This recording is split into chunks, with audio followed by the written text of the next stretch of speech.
காஞ்சி பெரியவர் மகிமையை சொல்லும் சம்பவங்களோடு மதுரை அனுஷத்தின் அனுக்கிரக நிறுவனர் நெல்லை பாலு அவர்கள் தொகுத்து வழங்கும் ஸ்ரீ மகா பெரியவா மகிமை சிறப்பு தொகுப்பை பார்க்கலாம். ஹரஹர சங்கர, ஜெய ஜெய சங்கர, காஞ்சி சங்கர, காமகோடி சங்கர. எல்லாம் வல்ல ஜெகத்குருவின் திருவருநாள். ஒவ்வொரு நாளும் நியூஸ் 7 தொலைக்காட்சியில் நாம் மகா பெரியவா மகிமை என்ற தலைப்பிலே மகா பெரியவா தொட்டு சில சம்பவங்களை தினந்தோறும் அனுபவித்து கொண்டிருக்கிறோம். அதில் ஒன்று, சென்னையைச் சேர்ந்த மகா பெரியவாவுடைய தீவிர பக்தர் சபேசன் என்பவர் மகா பெரியவா வெளிமாநிலம் கார்வேட் என்கிற இடத்திலே முகாமிட்டிருந்த பொழுது சபேசன் அவருடைய குடும்பத்தோடு அவரை பார்ப்பதற்காக போயிருந்தார்.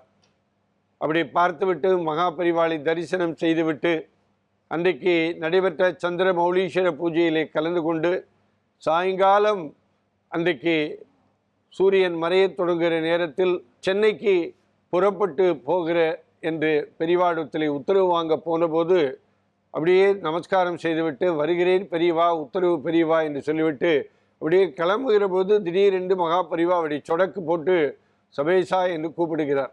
சபேசனை கூப்பிடு என்று சொன்ன உடனே சபேசன் பக்கத்தில் வருகிறார். நீ என்ன பண்ணு, அந்த குவியலாக இருக்கு இல்லையா, அந்த பொருளை ஒரு மூடையில் கட்டிண்டு எடுத்துட்டு போ அப்படிங்கிறார். மடத்துக்காரெல்லாம் பார்க்குறா, அது வேறு முறையில் அது ஜல்லி கற்கள், அது கற்கள் கட்டிடப்பணிக்காக குவித்து வைக்கப்பட்டிருந்தது.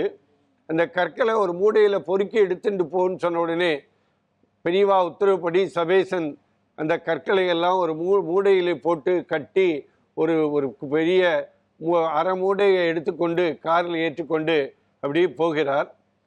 சபேசன் கார் சென்னையை நோக்கி போய்கொண்டிருந்த பொழுது அப்படியே அந்த இடத்துல ஒரு மலைப்பாதை வழியே அந்த அவருடைய கார் போய்கொண்டிருக்கிறது. புத்தூர் என்கிற பகுதி வருகிற பொழுது திடீரென்று அவருடைய கார் நிறுத்தப்படுகிறது. 4-5 திருடர்கள் அவர் காரை மறித்து உள்ளே எல்லாம் சுற்றுமுற்றும் பார்க்கிறார்கள். ஆட்கள் மட்டும் உள்ளே இருக்கிறார்கள்.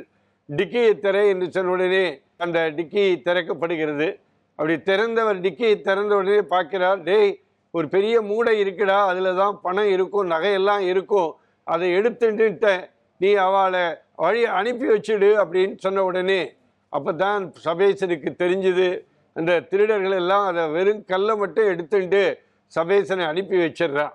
முற்காலமும் உணர்ந்த மகா பெரியவா இன்றைக்கு சபேசனை காப்பாற்றியது அந்த சபேசன்தான், அந்த ஈஸ்வரன் தான் என்று மன திருப்தியோடு மகிழ்ச்சியோடு சென்னைக்கு அந்த காரிலே திரும்பினார். இது ஒரு சம்பவம். இன்னொரு சம்பவம், ஒரு அம்மா தரிசனத்திற்காக காஞ்சிபுரத்துக்கு வந்தார்.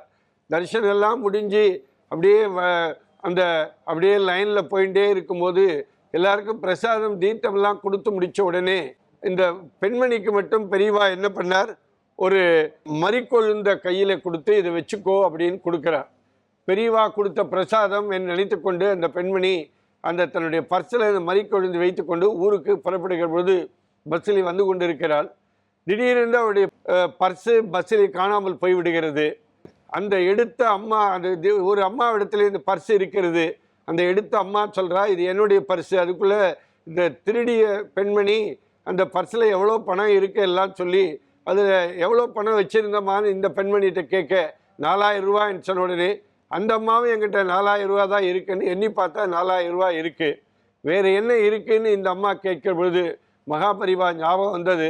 நான் அதுக்குள்ளே ஒரு மறிக்கொழுந்து வச்சுருந்தேன், இருக்கா பாருங்கன்னு சொன்ன உடனே அந்த பர்ஸை வாங்கி உண்மையான பர்ஸு கொண்டு வந்த பெண்மணி இடத்திலே அந்த பர்ஸை கொடுத்தார். அப்போது தான் பெரியவா ஒருவேளை இதை தெரிந்து தான் எனக்கு மறிக்கொழுந்து கொடுத்தாரோ என்பதை நினைத்து பார்த்து ரொம்ப சந்தோஷப்பட்டார்.